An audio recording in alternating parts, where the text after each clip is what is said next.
దేవుని నామానికి మహిమ కలుగునుగాక. మన ప్రభువును మన రక్షకుడైనటువంటి యేసుక్రీస్తు నామములో మీ అందరికీ ఉదయకాలపు శుభాలు వందనాలు తెలియజేస్తున్నాను. ప్రార్థనతోటి ఈ యొక్క ఆరాధనను ప్రారంభించుకుందాము. ప్రార్థన.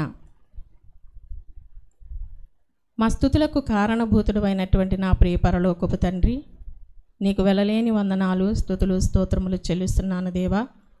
త్రిత్వములోని మొదటి ఆదివారంలో మీరు మమ్మల్ని ప్రవేశపెట్టిన విధానానికై నీకు వందనాలు. వాక్యానుసారముగా తండ్రి మా జీవితాలను తండ్రి నడుచుకునేటటువంటి భాగ్యాన్ని, ధన్యతను మీరు మాకు దయచేయండి. పాటల యందు ప్రభ మీరు మహిమ పొందమని అడుగుతున్నాను. పాడుచున్న ప్రతి ఒక్క బిడ్డ యొక్క స్వరములను మీరు ముట్టమని అడుగుతున్నాను తండ్రి. అలానే నీ దాసుడు తండ్రి వాక్యమును విత్తుచుండగా ఆ వాక్యమును వినిన ప్రతి ఒక్కరూ తండ్రి అయ్యా వినగలిగిన చెవులు, గ్రహించగలిగినటువంటి మనస్సులను మీరు దయచేయండి తండ్రి.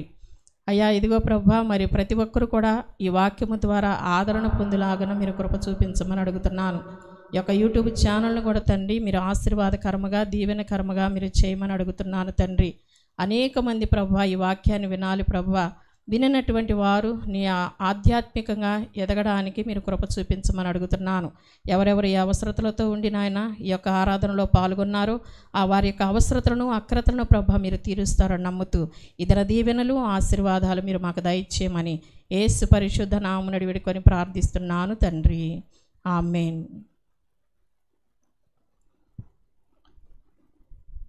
పాట ద్వారా మరి ఆరాధనను ప్రారంభించుకుందాము. పాట పాడుకుందాము.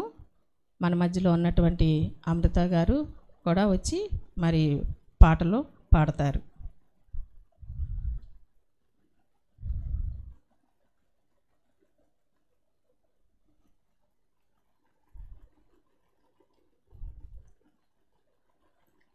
ప్రకటింతునయ్యా నీ సువార్తను అనేటటువంటి పాటను పాడుకుంటూ ఆయన నామాన్ని ఘనపరుద్దాము. అందరూ కూడా మాతో కలిసి ఏకీభవించవలసిందిగా మనం చేస్తున్నాను. ప్రకటింతునయ్యా ప్రతి చోట నీ ప్రేమ వార్త, యేసయ్యా ప్రతి చోట నీదు సువార్త. ప్రకటింతునయ్యా ప్రతి చోట నీ ప్రేమ వార్త, యేసయ్యా ప్రతి చోట నీదు సువార్త, యేసయ్యా ప్రతి చోట నీదు సువార్త. రారండి జనులారా, రారండి ప్రజలారా, నేను చేసినవన్నీ నాతో చెప్పిన వానిని చూశానయ్యా, నేను చేసినవన్నీ నాతో చెప్పిన వానిని చూశానయ్యా. అతడే మెస్సయ్యా, ఆయనే యేసయ్యా, అతడే మెస్సయ్యా, ఆయనే యేసయ్యా. ప్రకటింతునయ్యా ప్రతి చోట నీ ప్రేమ వార్త, యేసయ్యా ప్రతి చోట నీదు సువార్త, యేసయ్యా ప్రతి చోట నీదు సువార్త. ఎండవేళ ఎంతో అలసి ఒంటరిగా ఒకనాడు యాకోబు బావి దగ్గర కూర్చున్నాడే, కూర్చున్నాడే. ఎండవేళ ఎంతో అలసి ఒంటరిగా ఒకనాడు యాకోబు బావి దగ్గర కూర్చున్నాడే, కూర్చున్నాడే. నీటికై నేను వెళ్ళగా దాహమిమ్మని నన్నడిగాడే, నీటికై నేను వెళ్ళగా దాహమిమ్మని నన్నడిగాడే, దాహమిమ్మని నన్నడిగాడే. అతడే మెస్సయ్యా, ఆయనే యేసయ్యా.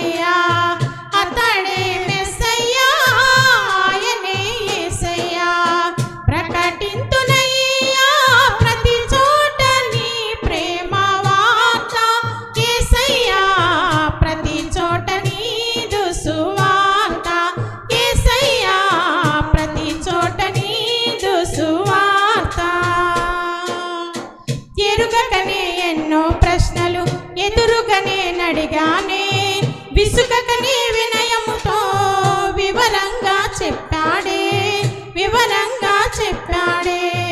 ఎరుగకనే ఎన్నో ప్రశ్నలు ఎదురుగానే నడిగానే విసుకకని వినయముతో వివరంగా చెప్పాడే నేనిచ్చు నీళ్లు తాగితే దప్పికొనని అన్నాడే నేనిచ్చు నీళ్లు తాగితే దప్పికొనవని అన్నాడే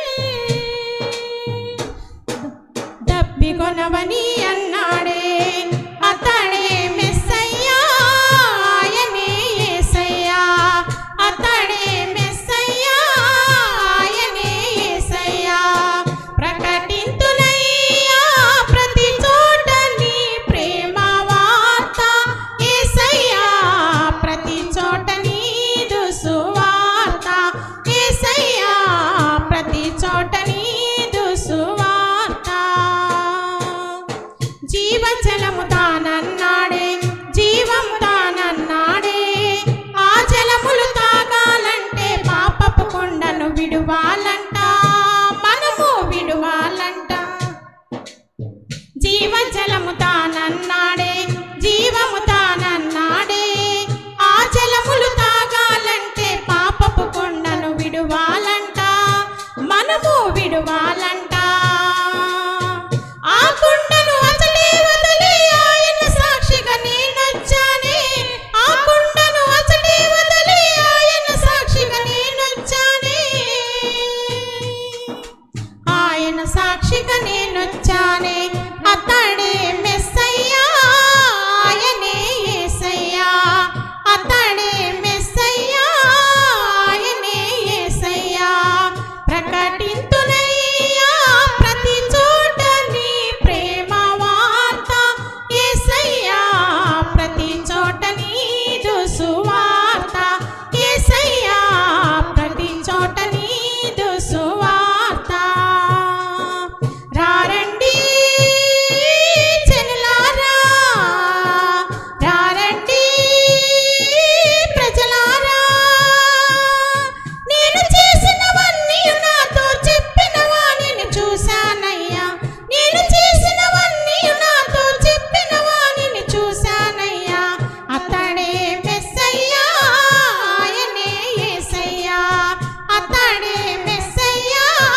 ఆయనే యేసయ్యా అతడే మెస్సయ్యా ఆయనే యేసయ్యా అతడే మెస్సయ్యా ఆయనే యేసయ్యా. వాక్యాన్ని చదువుకుందాము. త్రిత్వము తరువాతి మొదటి ఆదివారం కొరకైనటువంటి వాక్య భాగము ద్వితీయోపదేశ కాండము 6వ అధ్యాయము 4వ వచనాన్ని మన మధ్యలో ఉన్నటువంటి శ్రీమతి అమృతారత్న గారు మనకి చదివి వినిపిస్తారు.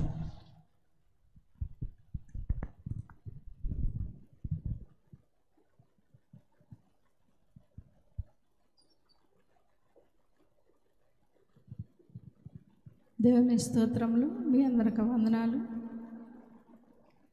వాక్యం చదువుకుందాం. ద్వితీయోపదేశకాండము 6వ అధ్యాయం 4వ వచనం. ఇశ్రాయేలీలు వినుము, మన దేవుడైన యెహోవా అద్వితీయుడగు యెహోవా నీ పూర్ణ హృదయముతోనూ నీ పూర్ణ ఆత్మతోనూ నీ పూర్ణ శక్తితోనూ నీ దేవుడైన యెహోవాను ప్రేమింపవలెను. దేవుడి వాక్యమును దీవించునుగాక. ఆమేన్. వాక్యం చదివి వినిపించినటువంటి శ్రీమతి అమృతారత్న గారికి ప్రత్యేకముగా వందనాలు తెలియజేస్తున్నాను.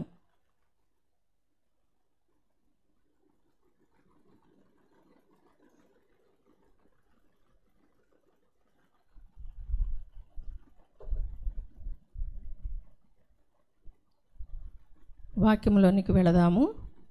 మన మధ్యలో ఉన్నటువంటి దైవజనులను ఆహ్వానించుకుందాము. రెవరెండ్ డాక్టర్ రాయిపూడి నవకుమార్ గారు వచ్చి మనకు వాక్యాన్ని అందిస్తారు.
హలో,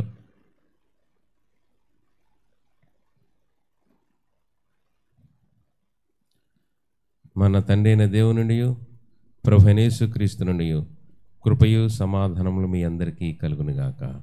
ఆమేన్. క్రీస్తునందు ప్రియమైన దేవుని సంగమా, మీ అందరూ బాగున్నారా?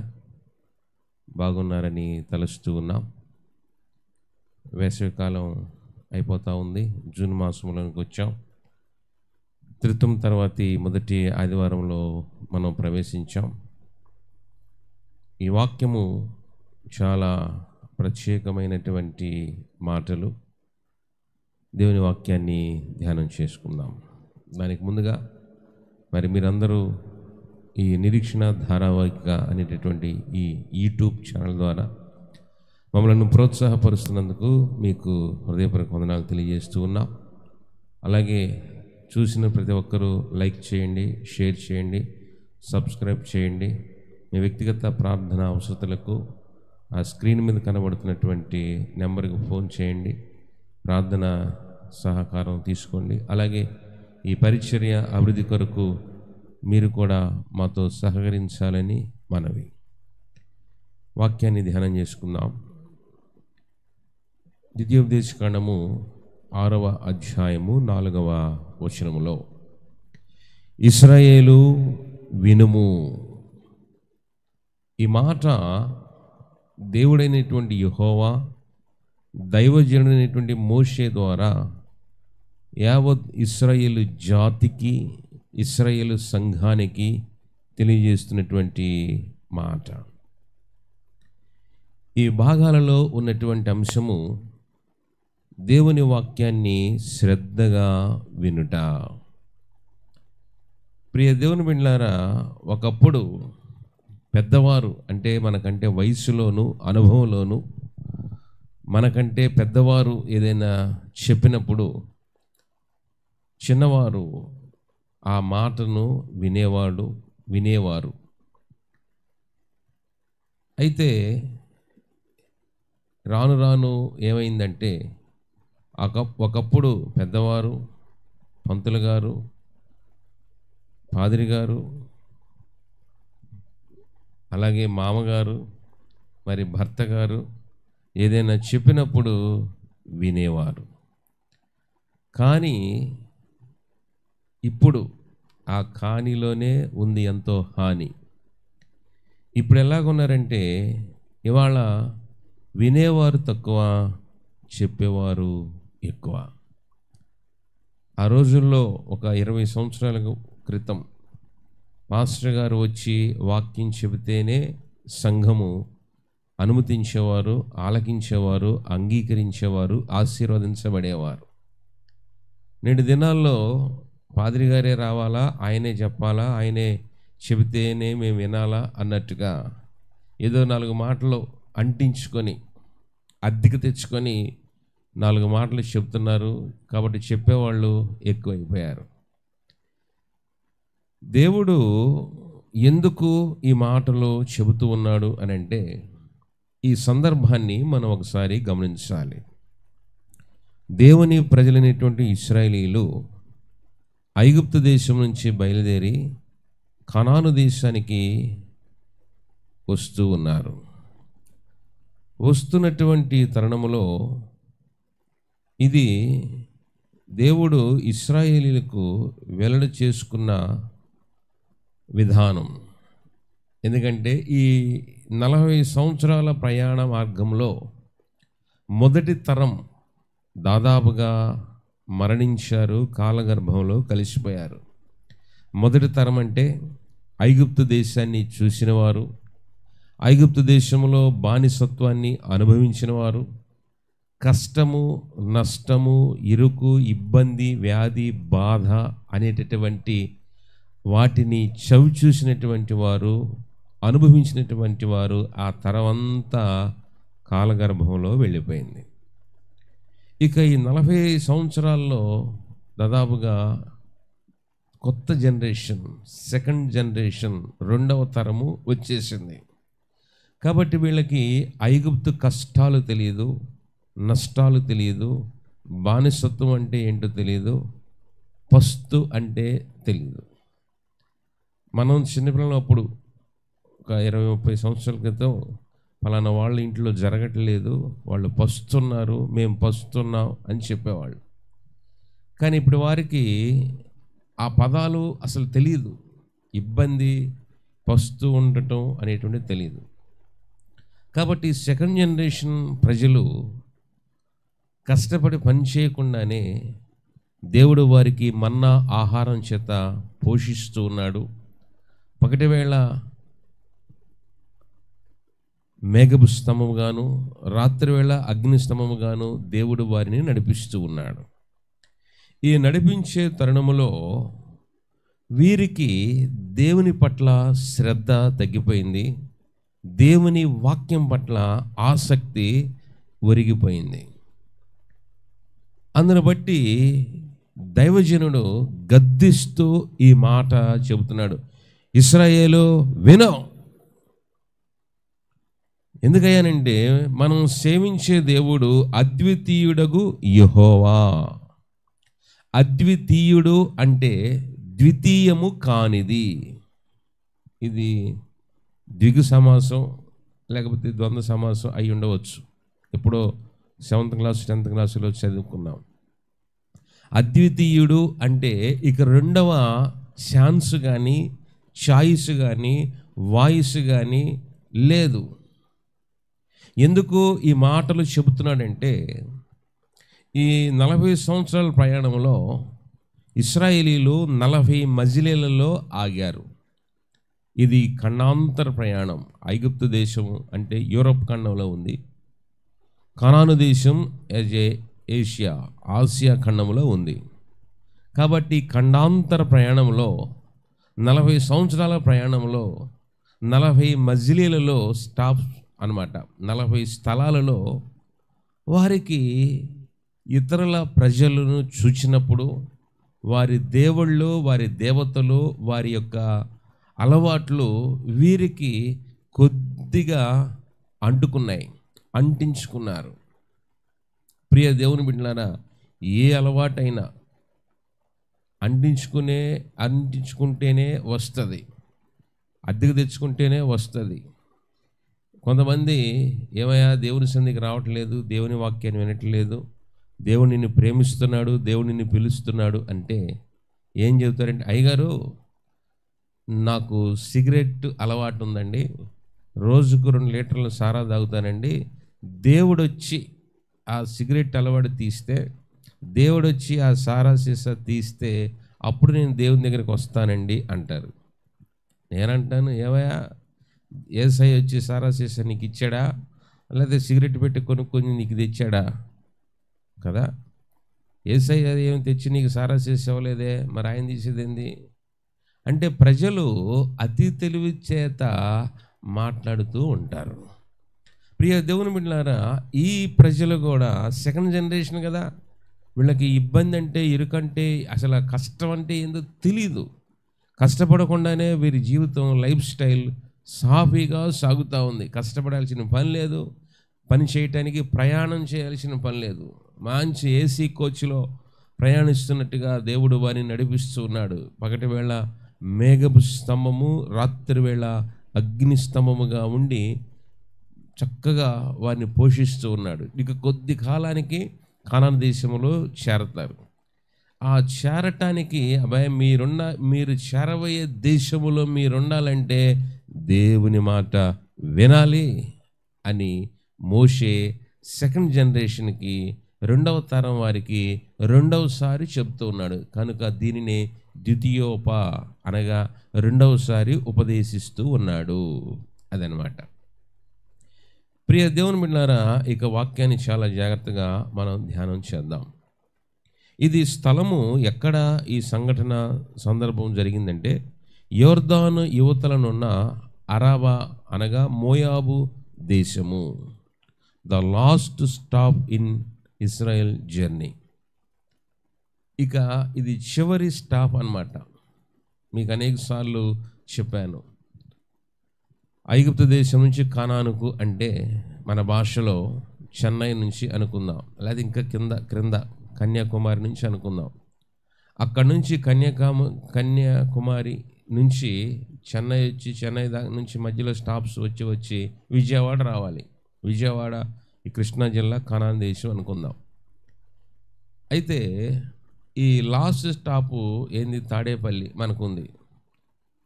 అక్కడికి వచ్చారనమాట. దానినే మోయాబు దేశము అన్నారు. ఇక తాడేపల్లి నుంచి విజయవాడ వెళ్ళాలంటే కృష్ణా నది ఉంది. ఇప్పుడంటే నది ఉంది, నది మీద వారధి ఉంది. అప్పుడు నది ఉంది, ఏం లేదు. 18వ శతాబ్దంలో ఈస్ట్ ఇండియా కంపెనీ వాళ్ళు మొదట చప్టా వేశారు. తర్వాత ట్రాక్ అది ఒక రోడ్డు లాగా వేశారు. ఆ తర్వాత కాటన్ దొర గారు ప్రకాశం బ్యారేజ్ కట్టారు. అయితే ఈ ప్రజలు అవతల దరికి అనగా కనాను దేశానికి వెళ్ళాలి. ఆ వెళ్ళటానికి ముందు వారు నివసించిన స్థలము అరాబా, దీనినే మోయాబు దేశము అన్నారు. అంటే ఇక్కడికి వచ్చేసరికి దాదాపుగా 40వ సంవత్సరంలో ఎంటర్ అయ్యారు. మోషే కొద్ది కాలానికి మరణించబోతా ఉన్నాడు కనుక మోషే వారికి హెచ్చరికలు చెప్తున్నాడు. ఏమని? ఇశ్రాయేలు వినుము, మన దేవుడైన యెహోవా అద్వితీయుడగు యెహోవా. నీ పూర్ణ హృదయముతోనూ, నీ పూర్ణ ఆత్మతోనూ, నీ పూర్ణ శక్తితోనూ నీ దేవుడైన యెహోవాను ప్రేమింపవలెను. That is commanding. దేవుడు ఒక ఆజ్ఞ ఇస్తున్నాడు. ఎందుకు దేవుడు ఈ విధంగా మాట్లాడుతున్నాడంటే, మనం ద్వితీయోపదేశకాండం 1వ అధ్యాయము 21వ వచనాన్ని మనం గమనించినట్లయితే,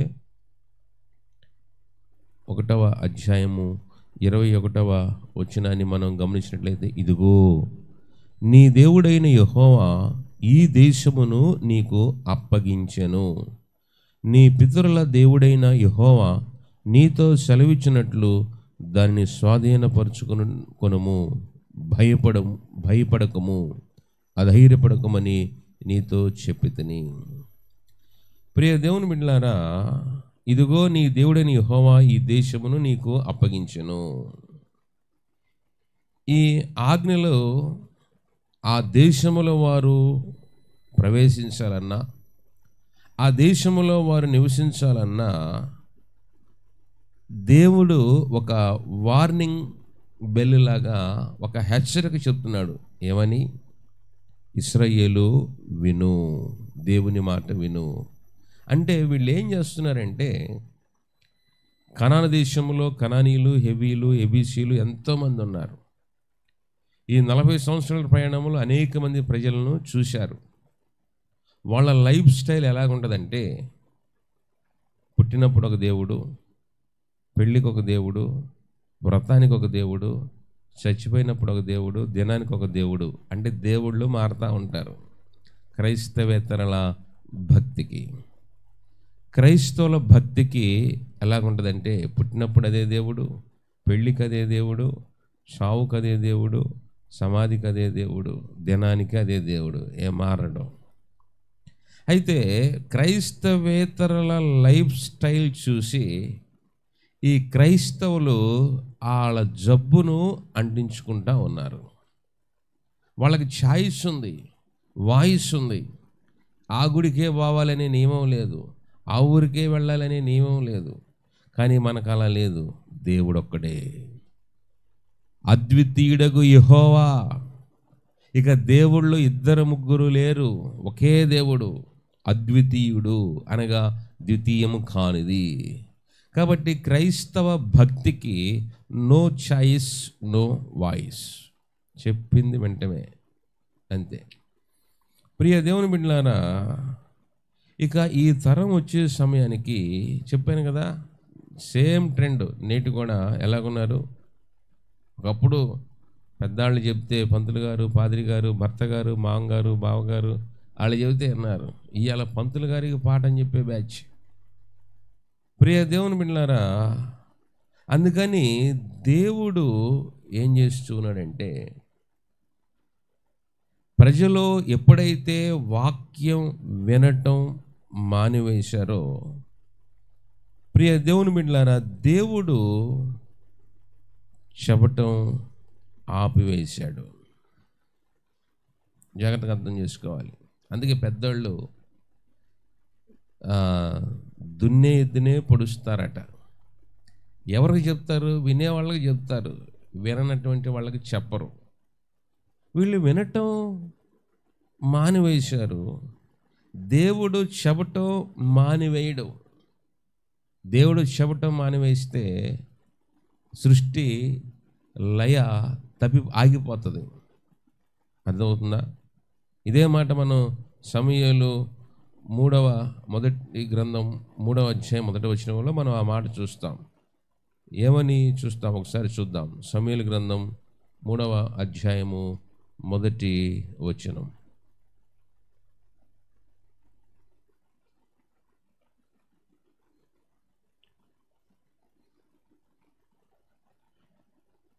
ఆ దినములలో యెహోవా వాక్కు ప్రత్యక్షమగుట అరుదు. ప్రత్యక్షము తరచుగా ప్రతిష్ఠించుట లేదు. ఆ దినాలు అంటే ఏలి పాస్టర్ గారు టైంలో, షిలోహు మందిరము టైంలో ప్రజల యొక్క స్థితిగతులు ఎలాగున్నాయంటే, యెహోవా వాక్కు ప్రత్యక్షమగుట అరుదు. మనోళ్ళు భక్తులు కూడా ఎప్పుడు వస్తారు? ఎలాగొస్తారంటే అరుదుగా వస్తారు, అప్పుడప్పుడు వస్తారు. అంటే ఇక్కడ దేవుడు మాట్లాడటం మానివేశాడా అంటే, దేవుడు మాట్లాడటం మానివేస్తే మనకు తెలుసు సృష్టి. పొద్దున్నే ఉదయం సూర్యుడు వస్తాడు, సాయంత్రం వెళ్ళిపోతాడు అనుకుంటాం. సూర్యుడు ఎక్కడికి రాడు, ఎక్కడికి వాడు, ఆయన అక్కడే ఉంటాడు. భూమి తన చుట్టూ తాను తిరుగుతూ సూర్యుని చుట్టూ తిరుగుతుంది. సో దేవుడు మాట్లాడటం మానివేస్తే సృష్టి శూన్యంలోకి వెళ్ళిపోతుంది. అర్థం చేసుకోవాలి. ఈ సుందరమైన సృష్టిని దేవుడు ఎలా చేశాడు? తన నోటి మాట చేత చేశాడు. భూమి ఆకాశములు కలుగునుగాక, సూర్య చంద్ర నక్షత్రములు కలుగునుగాక. సో దేవుడు మాట్లాడటం వలన శూన్యములో ఉన్న సృష్టి తెర మీదకి వచ్చింది. శూన్యములో నుంచి దేవుడు సృష్టిని పలికాడు, మాట ద్వారా చేశాడు. అలాంటి దేవుడు మాట్లాడటం మానివేశాడు అనుకోండి, అప్పుడప్పుడు మనం అంటాం, నేను వాడితో మాట్లాడను, నేను ఆమెతో మాట్లాడను. మాట్లాడబాక. నువ్వు మాట్లాడకపోయినా అది జరుగుద్ది, మాట్లాడకపోయినా జరుగుద్ది, ఇబ్బంది ఏం లేదు. కానీ దేవుడు మనతో మాట్లాడటం ఆపివేస్తే, దేవుడు మనతో మాట్లాడటం ఆపివేస్తే ఏమవుతుంది? అక్కడ అదే జరిగింది. షిలోహు మందిరం తర్వాత టైంలో కొద్ది టయానికి మూతబడిపోయింది. ప్రియ దేవుని బిడ్డలారా, కాబట్టి దేవుడు మాట్లాడటం ఆపివేస్తే, మానివేస్తే నీ జీవితం, నీ బ్రతుకు, నీ కుటుంబం, నీ కాపురం, నీ భవిష్యత్తు శూన్యంలోకి వెళ్ళిపోతుంది. కాబట్టి ఇక్కడ సమూయేలు గ్రంథంలో మనం ఇది చూస్తాం. అలాగే యెషయా పీరియడ్లో కూడా ఆకాశమా ఆలకించుము, భూమి చెవియొగ్గుము అంటాడు. అంటే యెషయా ప్రవక్త టైంలో ప్రజలు ఏమైపోయారు? అది యెరూషలేము దేశ రాజధాని. అంటే ప్రజలు దేవుని మాట వినటం ఆపివేశారు, దేవుడు చెప్పటం నిలిపివేశాడు. ప్రియ దేవుని బిడ్డలారా, అందుకని ఇక్కడ మోషే ఏమంటున్నాడంటే, ఇశ్రాయేలు వినము. ఎందుకు వినాలి? ఎలా వినాలి? దేవుని వాక్యాన్ని శ్రద్ధగా వినాలి. వినుట ద్వారా విశ్వాసము వస్తుంది. ప్రియ దేవుని బిడ్డలారా, ఇది అన్ని ఆజ్ఞలోకి ప్రధానమైన ఆజ్ఞ అని యేసు చెప్పాడు. మనం మార్కు సువార్త 12వ అధ్యాయం 29వ వచనములో, మత్తయి సువార్త 23వ అధ్యాయం 37వ వచనములో మనం చూస్తాం. ఒక యవనస్తుడి గాడి, బోధకుడా, ఆజ్ఞలన్నిటిలో ఏది ప్రధానమైన ఆజ్ఞ అని అడిగినప్పుడు చూడండి అక్కడ యేసు చెప్పిన సమాధానం. యేసు ఏమని చెప్పాడో ఒకసారి చూద్దాం. మత్తయి సువార్త, మార్కు సువార్త 12వ అధ్యాయం 29వ వచనములో, శాస్త్రులలో ఒకడు వచ్చి వారు తర్కించుట విని ఆయన వారికి బాగుగా ఉత్తరమిచ్చిన గ్రహించి ఆజ్ఞలన్నిటిలో ప్రధానమైనది ఏదని ఆయనను అడిగెను. అందుకు యేసు చెబుతున్న సమాధానం చూడండి. ప్రధానమైనది ఏదనగా, ఓ ఇశ్రాయేలు వినుము, మన దేవుడైన ప్రభువు అద్వితీయ ప్రభువు. Same verses. ఆ వచనాన్ని యేసు ఎత్తి చూపిస్తున్నాడు, పలుకుతూ ఉన్నాడు. ద గ్రేట్ కమాండ్మెంట్, గొప్ప ఆజ్ఞ. యూదులు, ఇశ్రాయేలీలు ఈ వచనాన్ని ఖచ్చితంగా ప్రతిరోజు చదివేవారు, ప్రతిరోజు వినేవారట, ప్రతిరోజు పలికేవారంట. ఎందుకంటే యెహోవా వినుము, మన ఇశ్రాయేలు వినుము, మన దేవుడు అద్వితీయుడగు యెహోవా. చూడండి, యేసు చెబుతున్న మాటలు, మన దేవుడైన ప్రభు అద్వితీయ ప్రభు. నీవు నీ పూర్ణ హృదయముతోను, నీ పూర్ణ ఆత్మతోను, నీ పూర్ణ వివేకంతోను, నీ పూర్ణ బలముతోను నీ దేవుడైన ప్రభువును ప్రేమింపవలననిదియే ప్రధానమైన ఆజ్ఞ. 4 లక్షణాలు విశ్వాసికి ఉండాలండి. 4 సువార్తలు ఉన్నాయి కదా. వాక్యాన్ని వినటం అంటే టీవీలో వార్తలు చూసినట్టు, రేడియోలో వార్తలు విన్నట్టు కాదు. మా చదువుకునే రోజుల్లో మా మాస్టర్ చెప్పేవాడు, రేయ్ కళ్ళు చూడాలి, మనసు బుర్ర చదవాలి. ప్రియ దేవుని బిడ్డలారా, కళ్ళు చూస్తూనే ఉంటాయి, బైబిలు, యేసుక్రీస్తు అందరికీ ప్రభు. కానీ బుర్ర ఎక్కడా ఉంటుంది, మనసు ఎక్కడా ఉంటుంది, చెవి ఇక్కడే ఉంటుంది, మనసు ఎక్కడా ఉంటుంది. అందుకని వాక్యాన్ని వినే తరుణములో ఎలాగ ఉండాలి అని అంటే, స్పష్టంగా ఈ మాట యేసు చెబుతున్నటువంటి, ఒకటి, నీవు నీ పూర్ణ హృదయము, పూర్ణం అంటే గుండ్రనిది, అంటే ఇక 100% హృదయం అంతా దేవునికి ఇచ్చేయాలి. దేవుని దగ్గర మన హృదయం ఉండాలి, యాజ్ ఎ హార్ట్. రెండోది, పూర్ణ ఆత్మతోనూ, అంటే ఇన్నర్ సోల్. ఇవి అగపడే కాదు. అందుకనే మనం చదువుకునే రోజుల్లో ఒరే బాడీ ప్రజెంట్, మైండ్ ఆబ్సెంట్ అంటారు. అందరు అదే క్లాసులో ఉన్నారుగా. వాడికేమో 100కు 90 మార్కులు రావటం ఏంది, వీడికేమో 30 మార్కులు రావటం ఏంటి, ఏంది తేడా? అందరు అక్కడే ఉన్నారు. కానీ ఆ విధంగా చూడు, 4 లక్షణాలు చెప్తున్నాడు యేసు ఈ మాటలో. ఒకటి, పూర్ణ హృదయముతోను. 2, పూర్ణ ఆత్మతోను. 3, నీ పూర్ణ వివేకముతోను. వివేకము యాజ్ ఏ అబ్జర్వేషన్. వాక్యము ఏమి మాట్లాడుతూ ఉంది, దేవుడు మనతో ఏం మాట్లాడుతున్నాడు. ప్రియ దేవుని బిడ్డలారా, వాక్యాన్ని వినటానికి ఎంతమంది వస్తున్నారు? ఆనాడు యేసు దగ్గరకు కూడా తండోపతండాలుగా వచ్చేవారు. అయ్యా, నిన్న ఆ ఊరు వచ్చావయ్యా, నువ్వు అక్కడ లేవు, మొన్న ఈ ఊరు వెళ్ళావయ్యా, నువ్వు అక్కడ కనబడలేదు. అంటే మీరు ఎందుకు వస్తున్నారులే, నాకు తెలిసిలే. 5 రొట్టెలు 2 చేపలు 5,000 మందికి పెట్టినప్పుడు మీరు తినటానికి త్రాగటానికి వస్తున్నారు, కానీ వాక్యాన్ని వినటానికి రావట్లేదు. ఈరోజు చాలామంది లూథరన్ సంఘ బయట వెలుపటి సంఘాలకు వెళ్ళటానికి గల కారణం ఏంటంటే, అయ్యగారు అక్కడ భోజనాలు పెడుతున్నారండి, స్వస్థలండి, దెయ్యాలండి, అదండి ఇదండి.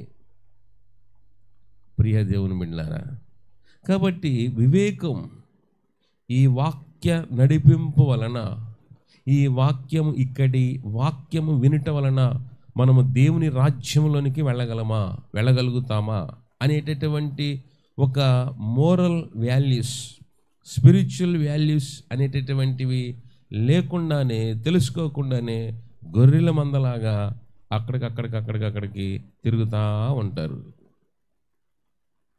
ప్రియ దేవుని బిడ్డలారా, విశ్వాసికి నో చాయిస్, నో వాయిస్. ఎందుకంటే క్రైస్తవేతరులకి వాళ్ళకి ఛాయిస్ ఉంది, వాయిస్ ఉంది. మా ఏరియాలో శివరాత్రికి తిరణాల, కోటప్పకొండ తిరణాలు జరుగుద్ది. 100 ప్రేమలు ఉంటాయి. కనీసం డజన్ ప్రభలన్నా తిరగాలంట. ఆ ప్రభ దగ్గరికి, ఈ ప్రభ దగ్గరికి, ఆ ప్రభ దగ్గరికి. తెల్లారిపోద్ది. డజన్ ప్రభల దగ్గర తిరిగేసరికి తెల్లారిపోద్ది. నేటి భక్తులు కూడా ఎలాగ తయారయ్యారంటే కాసేపు అక్కడ, కాసేపు అక్కడ, కాసేపు ఇక్కడ, ఎడిదిరిగి వెళ్ళిపోతున్నారు.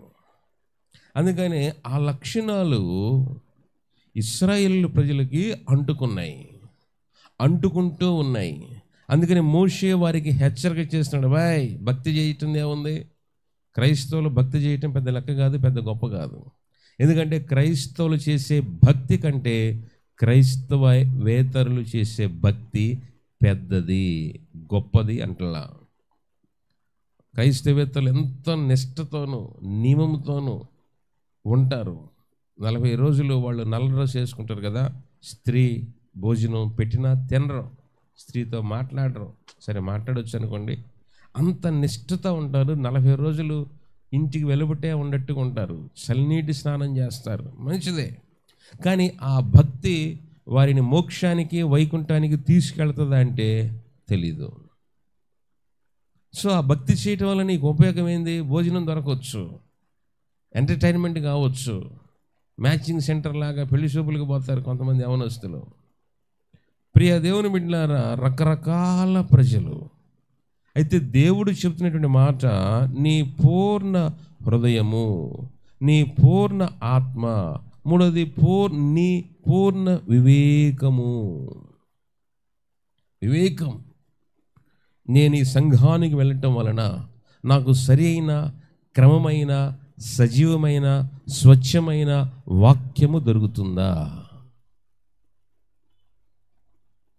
అనేటటువంటి ఆ వివేకము నేటి విశ్వాసికి ఉండాలి. ప్రియ దేవుని బిడ్డలారా, వాక్యము లేకుండా భోజనాలు బాగున్నాయండి. మొన్న మా పాస్టర్ గారు చెప్తున్నారు, ఈస్టర్ పండుగ ఎలా జరిగిందంటే చాలా బాగా జరిగిందండి, మటన్ బిర్యానీ పెట్టారు అందంట విశ్వాసి. అంటే వాళ్ళ దృష్టిలో పండగ అంటే ఏంది? మటన్ బిర్యానీ పెట్టారు. అది అంటే నీ వివేకం లేదు. ఓ అవివేకి అంటాడు ప్రభు. ఓ అవిశ్వాసి అన్నట్టుగా అవివేకి అన్నాడు సౌలుని. సౌలు బలులు అర్పిస్తాడు. నీవు అవివేకపు పని చేసితివి గనుక నీ చేతిలో నుండి నీ రాజ్యాన్ని తీసివేస్తున్నాను అన్నాడు. కాబట్టి ప్రియ దేవుని బిడ్డలారా, చాలా జాగ్రత్తగా గమనించండి. భక్తి చేయటం పెద్ద లెక్క కాదు, పెద్ద గొప్ప కాదు. కానీ నీ భక్తిలో నీకు వివేకము లేకపోతే, నువ్వు చేసే భక్తి నిన్ను మోక్షానికి తీసుకెళ్ళలేకపోతే, నువ్వు చేస్తున్న భక్తి నిన్ను పరలోకానికి తీసుకెళ్ళకపోతే, నువ్వు చేస్తున్న భక్తి నిన్ను స్వర్గానికి తీసుకెళ్ళలేకపోతే ఆ భక్తి చేయటం వ్యర్థము. ఎంత గొప్ప ఆజ్ఞ అనేది! ఓ ఇశ్రాయేలు విను, మన దేవుడైన యెహోవా అద్వితీయుడగు యెహోవా. ఆ ఒక్క మాటలోనే మనం ఉన్నాం. మనం సేవించే దేవుడు అద్వితీయుడు. గుళ్ళ దగ్గర బిచ్చగాళ్ళు ఉంటారు, వాళ్ళు మారుస్తారు. సోమవారం, ఆదివారం క్రీస్తు గుడి, సోమవారం ఇంకో ఆంజనేయ స్వామి గుడి, మంగళవారం ఇంకో గుడి, అట్లా రోజు తిరిగి వస్తారు. కాళ్ళు చేతులు ఉన్నవాళ్ళు వందనాలు చెప్పరు, కానీ వాళ్ళు చెబుతారు, మాకు అయ్యగారు వందనాలండి అంటే మేము ఏదైనా నేస్తామని. కుంటోళ్ళు గుడ్డోళ్ళు వందనాలు చెబుతారు, కానీ కాళ్ళు ఉండేవాళ్ళు, కళ్ళు ఉండేవాళ్ళు అయ్యగారు వందనాలని, పాస్టర్ గారు వందనాలని చెప్పరు. బలుపు. ప్రియ దేవుని బిడ్డలారా, కాబట్టి మనం చేసే భక్తి మనను స్వర్గానికి, పరలోకానికి, మోక్షానికి, వైకుంఠానికి తీసుకొని వెళ్ళలేకపోతే ఆ భక్తి వ్యర్థము. 4 మాటలు ఉన్నాయి అక్కడ. 4వది ఏంటి చూడండి, అక్కడ ఉన్నటువంటి మాట, నీ పూర్ణ బలముతోనూ. ఆ ప్రతి చోట నీ నీ నీ అనే పదం ఉంది. ప్రియ దేవుని బిడ్డలారా, కాబట్టి మనం దేవుని దగ్గరికి ఎలా రావాలో, ఎలా భక్తి చేయాలో, ఎలా భక్తి చేస్తే దేవుడు ఆ భక్తిని, భక్తుణ్ణి అంగీకరిస్తాడో స్పష్టంగా రాయబడింది. నీ దేవుడైన ప్రభువును ప్రేమింపవలెనని అనున్నది ప్రధానమైన ఆజ్ఞ. యేసు చెప్పిన మాట ఇది.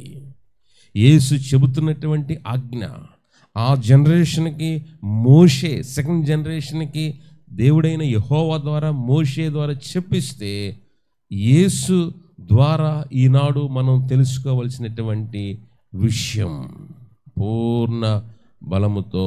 ప్రియ దేవుని మాట చూడండి, ప్రభువును ప్రేమింపవలెను. ప్రభువు అంటే పరిపాలకుడు, ద లార్డ్. అయ్యా మీ దేవుడు ఎవరండి? యేసు ప్రభు అండి అని చెబుతాం. ప్రభువు అంటే పరిపాలకుడు. ప్రియ దేవుని బిడ్డలారా, మోడీ గవర్నమెంట్లో కొన్ని సంవత్సరాల కిందట 500 రూపాయల నోట్లు మారిపోయినాయి, కొత్త నోట్లు వచ్చినాయి. కాదు నేను ఈ నోట్లు మారుస్తాను అంటే సెల్లం. వైఎస్ రాజశేఖర టైంలో, అంతకుముందు చంద్రబాబు టైంలో ఎర్ర బస్సులు ఉన్నాయి. ఆయన వచ్చినాక పల్లె వెలుగు అని గ్రీన్ బస్సులు పెట్టాడు, పచ్చ బస్సులు. కాదు నేను ఎర్ర బస్సు వస్తే నేను ఎక్కుతాను అని అంటే నువ్వు అక్కడే ఉంటావు, మారదు. ఎర్ర బస్సు రాదు, నువ్వు ఎక్కవు. అంటే మనకున్నటువంటి ప్రభుత్వాలు మనలను అలా నడిపిస్తూ ఉంటే మనం దేవుని ప్రభువుగా అంగీకరించినప్పుడు ఆయన ప్రభుత్వానికి, ఆయన అడ్మినిస్ట్రేషన్కి, ఆయన పరిపాలన విధానానికి ఎంత లోబడి ఉండాలో తెలుసా? దానిని విల్లింగ్ ఆఫ్ ద గాడ్ అంటారు, దేవుని చిత్తము. అసలు ఆ పదం ఇప్పుడు వాళ్ళకి తెలుసా? ప్రియ దేవుని బిడ్డలారా, భక్తి చేసినా, సేవ చేసినా, ఏది చేసినా, ఎందుకు చేసినా, ఎలాగ చేసినా ప్రభువు చెప్పే మాట, ప్రభువా ప్రభు అని పిలిచేవాడు ప్రతివాడు పరలోక రాజ్యములో ప్రవేశించడు కానీ తండ్రి చిత్తము చొప్పున జరిగించేవాడే అంటాడు. కాబట్టి మనం చేసే భక్తిలో, మనం జీవించే బ్రతుకులో దేవుని చిత్తము ఏమైనా ఉందా, లేకపోతే నీ సొంత చిత్తము మాత్రమే ఉంటుందా? ఇది అబ్జర్వేషన్ చేసుకోవాలి. అంతేగాని భోజనాలు పెట్టారు, మీటింగ్లు పెట్టారు, పానకం పోసారు, పరవాణం పోసారు, ఈ సొల్లు కబుర్లు అయితే చెప్పుకుంటారు. కానీ వాక్యం ఏం చెప్పారు? వాక్యం టయానికి వెళదాం, వాక్యాన్ని శ్రద్ధగా విందాం. నువ్వు డ్రెస్ చేసుకుని, డ్రెస్అప్ అయ్యి సోగు చేసుకుని పోయేసరికి ఆరాధన అయిపోయింది, ముగింపు ప్రార్థన, పలహారం టయానికి పోతుంది. ఇది పలహారం బ్యాచ్, పులిహార బ్యాచ్. ఆరాధనకి నువ్వు పూర్ణ బలం ఏది? ఫంక్షన్కి అయితే, పెళ్ళిళ్ళకైతే, నీ యొక్క ఇంకో వేటికైతే టయానికి వెళతావా? దేవుని సన్నిధికి సమయానికి వచ్చే సిద్ధపాటేది? వారమంతా నీ డ్యూటీకి, నీ బ్యూటీకి సమయానికి వెళతావే, వారంలో 1 గంట సమయానికి రావే. ఏది punctuality? Punctuality plus sincerity is equal to spirituality. ప్రియ దేవుని బిడ్డలారా, కాబట్టి దేవుని దగ్గరికి రావటం పెద్ద లెక్క కాదు, పెద్ద గొప్పేం కాదు. ముష్టోడు కూడా వస్తాడు, బయట కూర్చుంటాడు.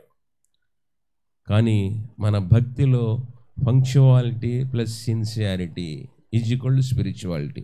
కాబట్టి ప్రభువును ఎలా?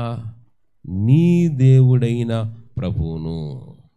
ఈ దేవుడు నా దేవుడు అని ఎప్పుడైతే మనం అనుకుంటామో అప్పుడే మనలో ఈ క్వాలిటీస్ వస్తాయి. వాళ్ళ దేవుళ్ళే, పాదిరి గారి దేవుడు, వాళ్ళ దేవుడు, సంఘ పెద్దల దేవుడు, మన దేవుడు కాదులే అని అనుకుంటే నువ్వు ఆలస్యంగా వస్తావు, పలహారం పెట్టి టైంకి వస్తావు. పులిహార బ్యాచ్ కదా. దేవుని దగ్గరికి పాప పరిహారం కొరకు రావాలి, పులిహార కోసం కాదు, పలహారం కోసం కాదు. పలహారం కోసం రావటం కాదు, పాప పరిహారార్థమై. మనం సేవించే దేవుడు, సేవిస్తున్న దేవుడు మన పాపాలను పరిహరించిన దేవుడు, పాపాలను పరిహరించే దేవుడు కనుక మన పాపాల పరిహారార్థమై రావాలి. కానీ ప్రియ దేవుని బిడ్డలారా, పలహారం కోసం రావద్దు. కాబట్టి ఒక్క మాట, చాలా ఇష్టమైన మాట దేవునికి. అందుకని ప్రభు చెప్పాడు, ఇది ప్రధానమైన ఆజ్ఞ అని యేసు చెబుతున్నాడండి. ఇది అన్ని ఆజ్ఞలలో ప్రధానమైనదని యేసు చెప్తున్నాడు. ప్రియ దేవుని బిడ్డలారా, బైబిల్ను సరిగా అర్థం చేసుకోలేని వారు ఏమనుకుంటారంటే పాత నిబంధనలో కనిపించే దేవుడు ప్రేమ లేని కఠినుడని, క్రొత్త నిబంధనలో కనిపించిన యేసు ప్రేమామయుడు, జాలిమయుడు, దయామయుడు, కరుణామయుడు, కృపామయుడని కొందరు భావిస్తున్నారు. ఇది చాలా పెద్ద పొరపాటు. దేవుడు ఒక్కడే. చాలామందికి త్రిత్వం యాజ్ ఎ ట్రినిటీ అర్థం కాలేదు. అంటే వాళ్ళు ఏమనుకుంటారంటే పాత నిబంధనలు ఒక దేవుడని, ఇప్పుడు సువార్తలప్పుడు క్రీస్తు ఒక దేవుడని, ఇప్పుడున్న పరిశుద్ధాత్మ దేవుడు ఒక దేవుడని అనుకుంటారు. అంటే వాళ్ళకి దేవుడు అర్థం కాలేదు, అర్థం కావట్లేదు. ప్రియ దేవుని బిడ్డలారా, దేవుడు పాత క్రొత్త నిబంధనలలో ఉన్న దేవుడు మనుషులను ప్రేమించే దేవుడిగా, తిరిగి వారి ప్రేమను కోరుకునే దేవుడిగా ప్రత్యక్షమయ్యాడు. అప్పుడు ఇప్పుడు దేవుడు మనిషి నుంచి ఏం ఆశిస్తున్నాడు, దేవుడు మనుషులను ఎలా ప్రేమిస్తున్నాడో అదే ప్రేమతో తిరిగి ప్రేమించాలని దేవుడు ఆశిస్తున్నాడు,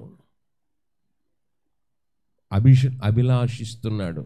మన నుంచి, విశ్వాస నుంచి దేవుడు ఏమి కోరుకుంటున్నాడనంటే, రబాయ్ నేను నిన్ను ప్రేమించాను. ఎలా ప్రేమించాను? నీ కొరకు నా ప్రాణాన్ని ఇచ్చాను. మరి నేనేం చేయాలి? నువ్వేం చేయాలి? నీ ప్రాణం ఉన్నంత వరకు నన్నుగా ప్రేమించు. ప్రియ దేవుని బిడ్డలారా, ఇంటి యజమానుడిని ప్రేమిస్తారు, ఇంట్లో పనాడిని ప్రేమిస్తారు. ఇంట్లో యజమానిని ఎలా ప్రేమిస్తారంటే, వండిన తర్వాత మొదటి ముద్ద యజమానికి వేస్తారు. పనివాడికి ఎప్పుడు వేస్తారు? జీతగాడికి, బిచ్చగాడికి, ముష్టాడికి ఎప్పుడు వేస్తామండి? తెల్లారు వస్తాడు. వచ్చినోడికి అది కూడా ప్రేమే. వాడికి ఎప్పుడు వేస్తాం? చల్లారిపోయింది, చెప్పబడింది, సర్దిపడింది, కుళ్ళిపోయింది, కంపు కొట్టేది, మిగిలింది వేస్తాం. ముష్టోడికి వేసేది ముష్టి ప్రేమ, యజమానికి వేసేది యాజ్ ఎ ఫస్ట్ లవ్. ప్రియ దేవుని బిడ్డలారా, దేవుడు మన నుంచి ఏమి ఆశిస్తున్నాడనంటే, ప్రకటన గ్రంథంలో ఒక సంఘంతో మాట్లాడుతాడు, నీవు మొదటి ప్రేమను వదిలితివి అంటాడు. కాబట్టి నీ పూర్ణ హృదయముతోనూ, నీ పూర్ణ ఆత్మతోనూ, నీ పూర్ణ వివేకముతోనూ, నీ పూర్ణ బలముతోనూ, అంటే దేవుణ్ణి ఎలా ప్రేమించాలంటే, ముష్టోడిని, కుష్టోడిని భిక్ష వేసినట్టుగా, బిచ్చగాడికి వేసినట్టుగా నా దగ్గరకు రావద్దు. అయ్యగారు నేను 6ంటికే బయలుదేరానండి, ఇక్కడికి వచ్చేసరికి 12 అయిందండి అంటాడు ప్రార్థనకి. సర్వీస్, ఫస్ట్ సర్వీస్ 7 గంటలకి, సెకండ్ సర్వీస్ 10ంటికి. మనోడు ఇంటి దగ్గర బయలుదేరాడు 6ంటికే, ఏమమ్మా ప్రార్థనకి వెళ్తున్నానని. సరే ఇంటి దగ్గర నుంచి ఆలయానికి వచ్చేసరికి 7. సరే అంత టైం ట్రాఫిక్ జామ్ అయినా సెకండ్ సర్వీస్కైనా రావాలి. మనోడు వచ్చేసరికి 12 అయింది. అంటే ముష్ట, దేవుడికి వేసేది ముష్ట అండి. ఆయన కుష్టోడా ముష్టోడా? వేయద్దో రావద్దు అంటున్నాడు దేవుడు. ప్రియ దేవులారా, ఆర్టీసీ బస్సులో 20 రూపాయల టికెట్కేమో 2000 రూపాయల రోడ్డు మారుస్తా. దేవుని దగ్గరికి వచ్చినప్పుడేమో చినిగిపోయిన 10 రూపాయల నోటు, ఇరిగిపోయిన 5 రూపాయల బిళ్ళ. దేవుణ్ణి ముష్టోడిని చేస్తున్నారండి. ఈ దేవుణ్ణి కుష్టివాణ్ణి చేసినట్టుగా, చూసినట్టుగా చూస్తున్నారండి. అది దేవుడు మన నుంచి ఆశించేది. అబ్బాయి, నేను నీ కోసం ప్రాణం పెట్టాను, నిన్ను ప్రేమించాను, నీ ప్రాణం ఉన్నంత వరకు నన్నుగా ప్రేమించు చాలు. ఇంక నువ్వేం చేయాల్సిన పనిలే. నన్నుగా ప్రేమించడం అంటే, దేవుడిని అద్వితీయుడు, దేవుని కంటే ఎక్కువగా నిన్ను నీవు కూడా ప్రేమించుకోవద్దు. అది దాని అర్థం. ప్రియ దేవునిలారా, మనం ఎలా ప్రేమిస్తూ ఉన్నాం? దేవుని ఎలా ప్రేమిస్తున్నాం? దేవుణ్ణి ప్రేమించలేని భక్తి వ్యర్థము. దేవుని ప్రేమను పంచలేని వ్యక్తి నిష్ప్రయోజనము, వ్యర్థుడను. పౌలు గారు మాట్లాడుతూ, ప్రేమ లేని వాడనైతే నేను వ్యర్థుడను, అన్య భాషలతో మాట్లాడినాను, ఇక ఎన్ని లక్షణాలు ఉండా నేను ప్రేమ లేని వాడనైతే. ఏ ప్రేమ? సినిమాలో చూపించే, సీరియల్లో చూపించే ప్రేమ కాదు. ఒకటి, నేను దేవునిని ప్రేమించాలి, నా దేవుని నేను పూర్ణ హృదయంతోనూ, పూర్ణ ఆత్మతోనూ, పూర్ణ శక్తితోనూ, పూర్ణ బలముతోనూ, నా దేవుని నేను ప్రేమించాలి. రెండవదిగా దేవుడు నన్ను ప్రేమించినట్లుగా నా పొరుగువాడిని ప్రేమించాలి. ఆ ప్రేమ అనేటటువంటిది నాలో లేకపోతే, నేను తెలుసుకోలేకపోతే నా భక్తి, నా సేవ వ్యర్థం అంటున్నాడు. అందుకని అయ్యో స్వార్థ ప్రకటించబడకపోయినలా నాకు శ్రమ అన్నాడు ఆయన. ఎందుకయ్యా శ్రమనంటే స్వార్థలో దేవుని ప్రేమ దాగి ఉంది, స్వార్థలో దేవుని ప్రేమ ఇమిడి ఉంది. కాబట్టి దేవునిని ప్రేమను తెలుసుకున్నవాడు నోరు మూసుకొని ఇంట్లో కూర్చోడు, ఏడొకసారి వాక్యం చెప్తా ఉండాలి. అయ్యగారు నాకు మైక్ ఇట్లేదండి మా పాదిరి గారు, మైక్ ఇస్తేనే సేవ, మైక్ ఇస్తేనే స్వార్థ. నీ పక్కడికి చెప్పు, ఏమయ్యా ప్రార్థన బంధవరా, ఆడ వాక్యం బాగుంది, ఆడ పాటలు బాగుండి, ఆరాధన బాగుంది చెప్పు. జగన్ గెలుస్తాడా, చంద్రబాబు గెలుస్తాడా, మోడీ గెలుస్తాడా, అవి నీకెందుకు? ఎవరు గెలవాలో, ఎవరిని గెలిపించాలో ఆ పై ఆయనకి తెలుసు, దేవుడికి తెలుసు. నువ్వు నేను ఓటేసినంత మాత్రాన్ని గెలవడం, ఎగిపోయినంత మాత్రాన్ని ఓడిపారు. ప్రియ దేవుని బిడ్డలారా, దేవుడు భక్తుడి నుంచి ఏం ఆశిస్తున్నాడంటే, అబ్బాయిలారా నన్నుగా ప్రేమించండి. నేను మిమ్మల్ని బ్రతికిస్తూ ఉంటే, నేను మిమ్మల్ని పోషిస్తూ ఉంటే మిమ్మల్ని మీరు ప్రేమించుకుంటారేంది? ఎంతకాలం ఉంటా? మట్టిలోకి పోవాల్సిందే, మట్టి అవ్వాల్సిందే, మట్టోడు నువ్వు, మట్టిదానవు నువ్వు అంటున్నాడు దేవుడు. కాబట్టి ఒరే అబ్బాయి, బ్రతికున్న 4 రోజులు నన్ను కూడా కాస్త ప్రేమించు. వినో ప్రియ దేవుని బిడ్డలారా, చాలా డెప్త్ ఉంది అది, ఆ మాటల ఒక్క వచనంలోనే. సరే అయిపోయింది టైం. దేవుని ప్రేమించేవారు ఎలాగుంటారు? ఎందుకు దేవుని ప్రేమించాలి? 6వ అధ్యాయం ద్వితీయోపదేశకాండం 6వ అధ్యాయం 10వ వచనంలో వింటే ఏమవుతుంది? ద్వితీయోపదేశకాండం 6వ అధ్యాయం 10వ వచనం. ఎందుకు దేవుడు వినమంటున్నాడు అంటే, ఈ 6వ అధ్యాయం 10వ వచనాన్ని ఒకసారి చూద్దాం. నీ దేవుడైన యెహోవా నీ పితరులైన అబ్రహాము, ఇస్సాకు, యాకోబులతో చేసిన ప్రమాణమును బట్టి నిన్ను ఆ దేశములో ప్రవేశపెట్టి నీవు కట్టని గొప్పవగు మంచి పురములను, నీవు నింపని మంచి ద్రవ్యముల చేత బడిన ఇండ్లను, నీవు త్రవ్వకపోయినను త్రవ్వబడిన బావులను, నీవు నాటని ద్రాక్ష తోటలను, ఒలీవల తోటలను నీకిచ్చిన తర్వాత నీవు తిని తృప్తి పొందినప్పుడు. బాబా ప్రియ దేవుని బిడ్డలారా, వాక్యాన్ని వినేవారికి కలుగు ఆశీర్వాదాలు. నిన్ను ఆ దేశంలో ప్రవేశపెడతాను అంటున్నాడు. నీవు కట్టని గొప్పగా మంచి పురములను, ఫ్లాట్స్లో, అపార్ట్మెంట్స్లో, గొప్ప గొప్ప ఇళ్లలో దేవుడు పెడతాడంట. 3 నింపని మంచి ద్రవ్యముల చేత నింపబడిన ఇండ్లు ఇస్తాను. 4 త్రవ్వబడిన బావులను, నువ్వు త్రవ్వల అలాంటి బావులు నీకు ఇస్తాను. నీవు నాటని ద్రాక్ష తోటలను, ఒలీవల తోటలను నీకు ఇస్తాను. ప్రియ దేవుని బిడ్డలారా, ఎందుకయ్యానంటే మనం సేవించే దేవుడు గొప్ప దేవుడు కాబట్టి ఆయన మాట వినాలి. ఒక ఆయన, నాకు తెలిసిన ఆయన 2.5 కోట్లు పెట్టి ఇల్లు కట్టాడు. ఎంత పెద్ద ఇల్లుంటే నాకు దేవుడితో ఏం పని అండి, దేవుని వాక్యంతో ఏం పని అండి, నాకు అవసరం లేదండి దేవుడు అన్నాడు. సరే, 3 ఏళ్ల తర్వాత మళ్ళీ ఆ దారిలోకి వెళ్ళా ఆయన బలకరిద్దామని. లేడు. ఏందయ్యానంటే, అయ్యో రోడ్ ఎక్స్టెన్షన్లో బిల్డింగ్ని కొట్టేశారు, నెట్టేశారు. బుల్డోజర్ వచ్చి 10 నిమిషాలు నెట్టేసింది. జాగ్రత్త. అర్థమవుతుందా? నేటి దినాల్లో చాలామంది తమను తాము చూసుకొని ఇచ్చిన దేవుని మరిచిపోయి పుచ్చుకున్న వాటిని చూసి మురిసిపోతూ ఉన్నారు. దేవుడు అన్నాడు, ఒరే ఎర్రోడా, ఈ రాత్రి వాళ్ళు అడుగుతున్నారు అన్నాడు. ప్రియ దేవుని బిడ్డలారా, అక్కడ దాకా తెలుసుకోవద్దే. అందుకని ఇశ్రాయేలు వినా, మనం సేవించే దేవుడు అద్వితీయుడగు యెహోవా, ద్వితీయము కానిది. అంటే ఆ ఫస్ట్ లవ్, ఆ మొదటి ప్రేమ దేవునికే ఇవ్వాలి. ఇదండి ఈరోజు సారాంశం.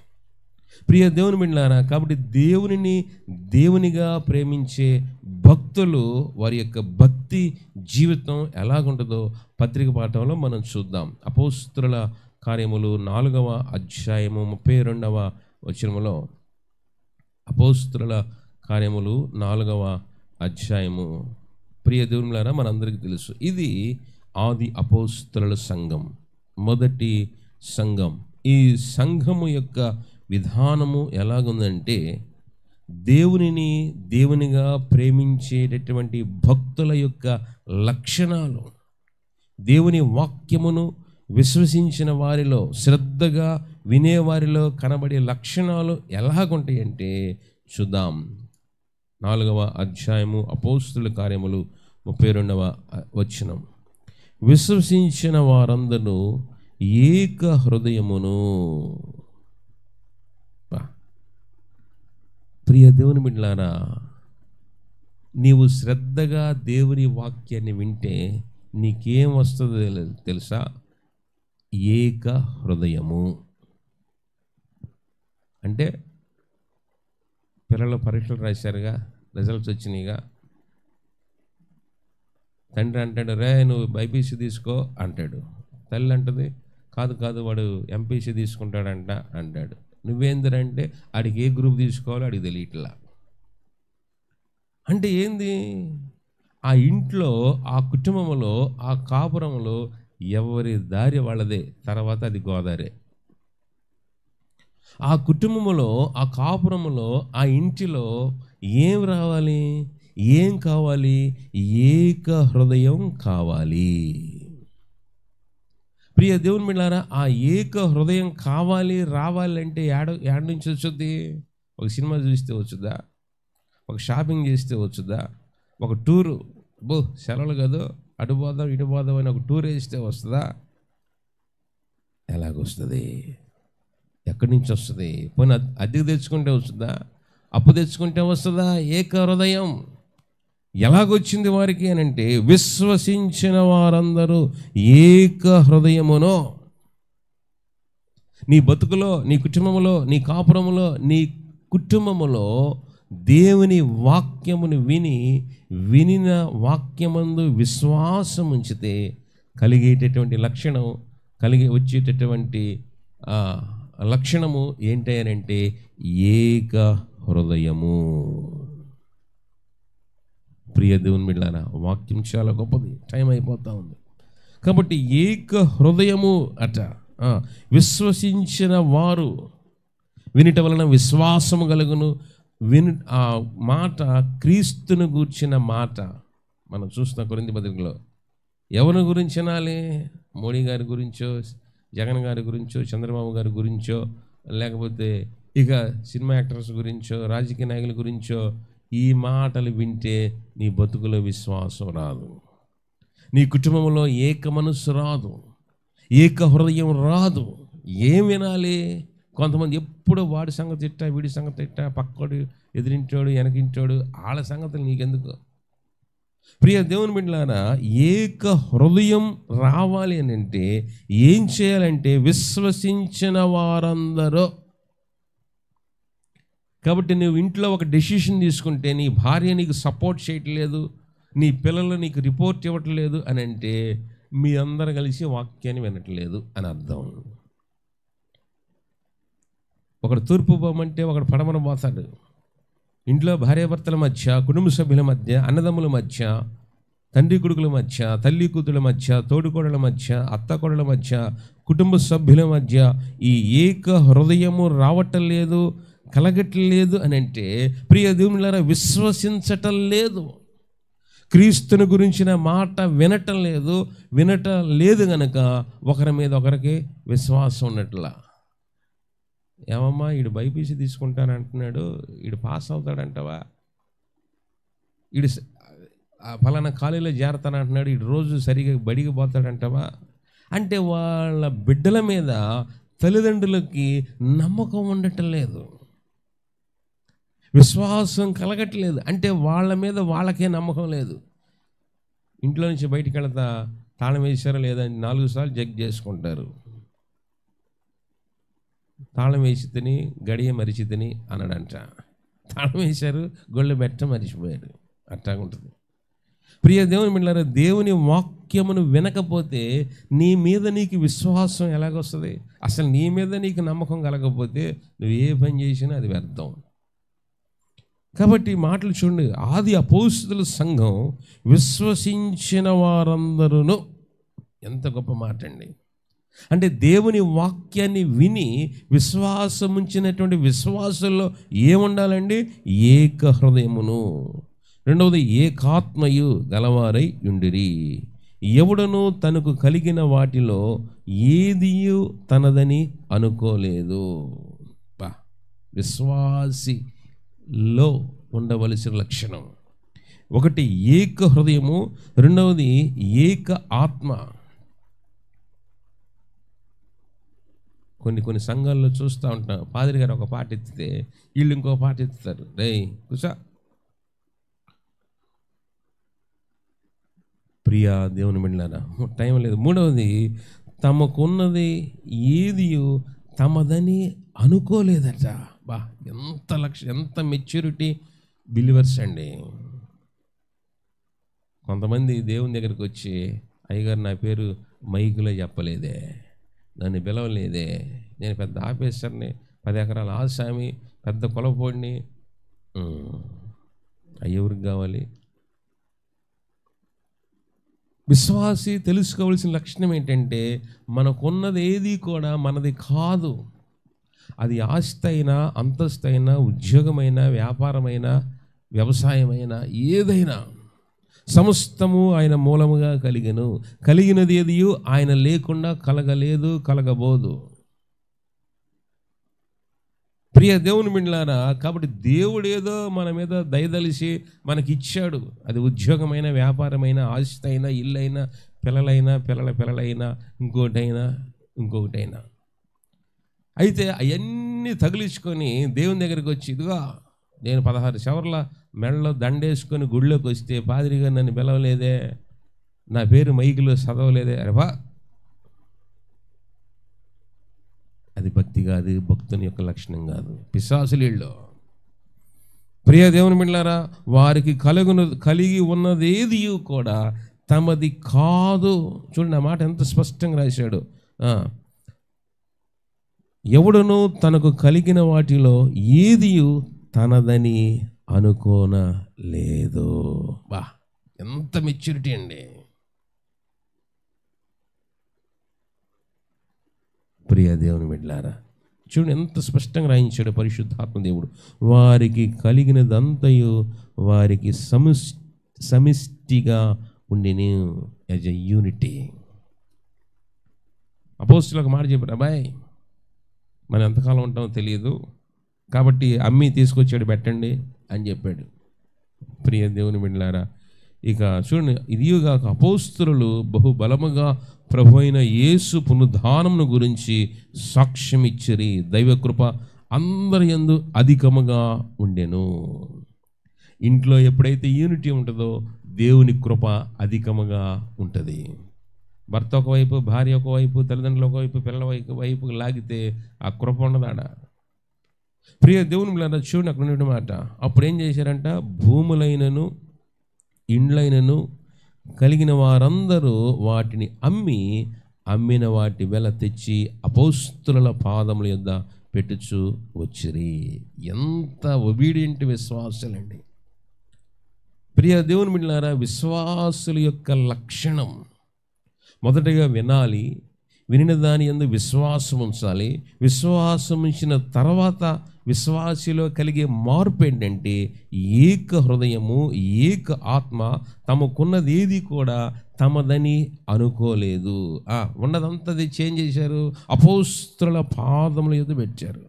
వారిలో ప్రతి వానికి వాని అక్కరకులది పంచిపెట్టింది కనుక వారిలో ఎవనికి కొదువ లేకపోయెను.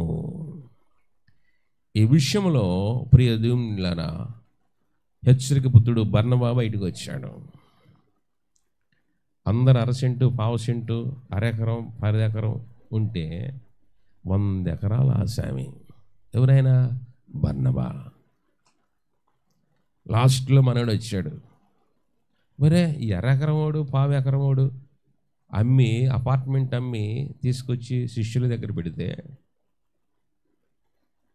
మరి 100 ఎకరాలు నాకుండే నేనేం చేయాలా? మనోడు 100 ఎకరాలు ఆసామి, 100 ఎకరాలు అమ్మి 100 కోట్లు తెచ్చి శిష్యుల దగ్గర పెట్టాడు. అదండి విశ్వాస లక్షణం. ప్రియ దేవుని బిడ్డలారా, ఆదివారం ఆరాధనకు వచ్చేటప్పుడు మటన్ షాపులకు 1000 రూపాయలు, చికెన్ షాపులు 500, సరుకుల కొట్లు 5000 రూపాయలు కట్టి గుడికి వచ్చేసరికి 10 రూపాయలు కారిగేస్తే తాట తీస్తాడు దేవుడు. ఏం భక్తి అండి? ఎవరికి కావాల భక్తి? దేవుడే ముష్టోడా కుష్టోడా? 100 ఎకరాలు ఆసామి 100 ఎకరాలు అమ్మి తెచ్చిపెట్టాడా? ఏం నేర్చుకుంటున్నామండి భక్తి? ఎలా చేస్తారు సేవ? బోధకులు సేవకులు సేవ చేయాలంటే ఎలా చేస్తారు? 100 ఎకరాలు ఆసామి బర్నబా ఏం చేశాడంటే 100 ఎకరాలు అమ్మి 100 కోట్లు తెచ్చాడు పెట్టాడు. కాబట్టి వారందరూ ఉపవాసం ఉన్నప్పుడు ప్రియ దేవుని బిడ్డలారా, పనికి పౌలును బర్నబాలను దేవుడు అభిషేకించి పంపించాడు. ఇక పౌలు గారి దగ్గర రూపాయి లేదు, బర్నబాని పంపించాడు. ఏమయ్యా బర్నబా, నువ్వు ఆయనకు తోడుబా. పరిశుద్ధాత్ముడు వారిద్దరిని అభిషేకించాడు అక్కడ. ఇక పౌలు గారు బస్సు ఎక్కి కూర్చోటం, ట్రైన్ ఎక్కి కూర్చోటం, అప్పుడు అవి లేవులే, వాడెక్కి కూర్చోటం, బర్నబా గారు పోయి టికెట్ తీసుకోవటం. 3 మిషనరీలు ప్రపంచం అంతా తిరిగి వచ్చారు వాళ్ళిద్దరు, పౌలు బర్నబాలు. 100 ఎకరాల ఆశామి అమ్మేశాడు, ప్రభు పాదములు ఎద్దుపెట్టాడు. పాదిరి గారి మీటింగ్లు అన్నా స్పందించం, అబ్బాయి చర్చి ప్రతిష్ట జరుగుదాం అన్న స్పందించరు. మేము ఒక ఊరు వెళ్ళాం, అరే 3 రోజులు మీటింగ్స్ పెడదాంరా 50,000 ఖర్చు అవుతారంటే స్పందించరా. రికార్డింగ్ డ్యాన్సురా అని యూత్ వాళ్ళు అనుకున్నారు, గంటలో 1,00,000 పోగేని. అరే అబ్బాయి చర్చి ప్రతిష్ట డేటు మీటింగ్లు పెట్టుకుందాం 3 రోజులు అంటే స్పందించరా. దేవుడు చూశాడు, 1,00,000 రూపాయలు పోగు చేసి రికార్డింగ్ డ్యాన్స్ పెట్టారు, అయిపోయింది. సంవత్సరం తిరిగి వచ్చింది, కోతలో కుప్పలో అయిపోయి, ఇక పంట కోత అయిపోయి చక్కగా ఇక రేపు పోయి కుప్పేయాలి. అలా ఉండి అందరికీ మంచి కోతలు కోసి అట్టుంది. తుఫాన్ వచ్చింది, మొత్తం నీటి మీద తేలాడింది. అయ్యగారు ప్రార్థన చేయండి. ఏమని ప్రార్థన చేయాలా? రికార్డింగ్ డ్యాన్స్ చేస్తారు. ఆదివారం ఇదే చెప్పా, అరే ప్రతిష్ట డేట్ రా, మీరు మీటింగ్లు పెట్టాలంటారా, 4 రోజులు రూపాయి ఏంటరా మీటింగ్లు పెట్టుకుందాం అని చెప్పేసానంటే, మీటింగ్లకి ఏమో ఎందుకండి అంట, రికార్డింగ్ డ్యాన్స్కి 1,00,000 పోగు చేస్తా. వాన్లో ముంచేశాడు. ప్రియ దేవుని బిడ్డల జాగ్రత్త. మనం సేవించే దేవుడు రోషం పౌరుషం కలిగిన దేవుడు. కాబట్టి విశ్వాసుల యొక్క లక్షణాలు ఎలాగుంటాయో ప్రియ దేవుని బిడ్డలారా పత్రిక పాఠంలో చూసాం. చివరిగా సువార్త పాఠం, మత్తయి సువార్త 13వ అధ్యాయం 31వ వచనంలో ఒకసారి ఆ మాట కూడా చదివి మనం ముగించుకుందాం. మత్తయి సువార్త 13వ అధ్యాయము 31వ వచనం.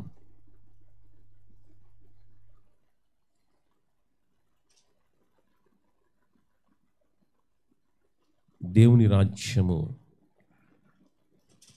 చూడండి మాట, మత్తయి సువార్త. మరియు ఆయన మరి ఒక ఉపమానము వారితో చెప్పెను, పరలోక రాజ్యము ఒకడు తీసుకొని తన పొలములో విత్తిన ఆవగింజను పోలియున్నది. పరలోక సంబంధులు ఎలాగుంటారంటే ఆవగింజ, దేవుని రాజ్యము. ప్రియ దేవుని బిడ్డలారా, మత్తయ్య పరలోక రాజ్యం అన్నాడు, లూకా దేవుని రాజ్యము అన్నాడు. సరే, అంత డెప్త్తో చెప్పలేము, టైం లేదు.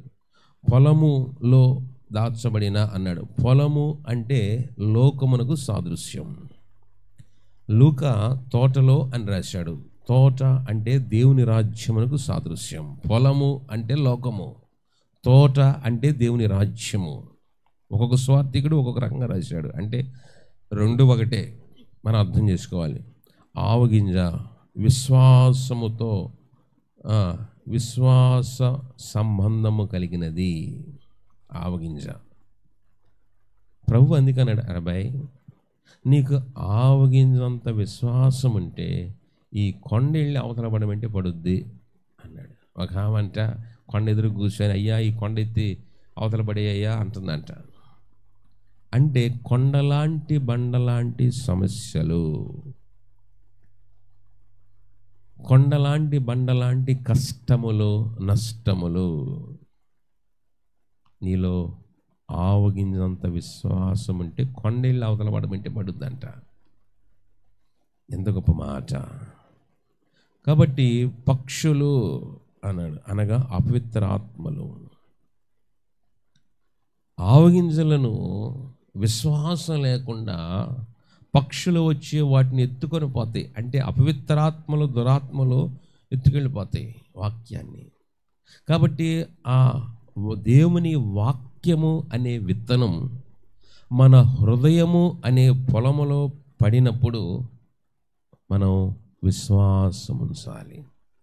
కాబట్టి ముందు వాక్యము అనే విత్తనం హృదయములో పడాలి అంటే ఈ హృదయము అనే పొలము తడవబడాలి.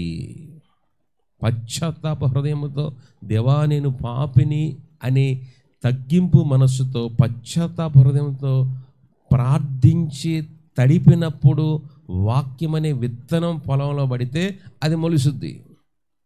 అసలు తగ్గింపు ప్రార్థన ఏడుంది?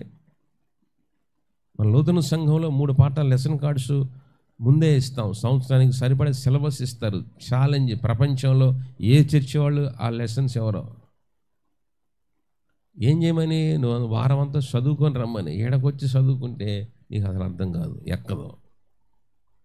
నీ హృదయం అనే పొలము నీ కన్నీటితో తడవకపోతే, నీ పొలాన్ని నువ్వు తడుపుకోకుండా ఉంటే, పాదిరి గారు చెప్పే గంటసేపు ప్రసంగం వాక్యం నీ పొలంలో పడదు. ఒకవేళ పడినా గాలికి పక్కకు పోద్ది. ఒకవేళ పక్కకు పోయిన అపవిత్ర ఆత్మలు, దురాత్మలు, పక్షులు వచ్చి నీ హృదయం అనే పొలంలో పడిన వాక్యం అనే విత్తనాన్ని మొలవకుండా తీసుకుని వెళ్ళిపోతాయి. ప్రియ దేవుని బిడ్డలారా, దేవుని రాజ్యము. సరే, ఆవగింజ గురించి 2 మాటలు చెప్పి నేను ఆపేస్తాను.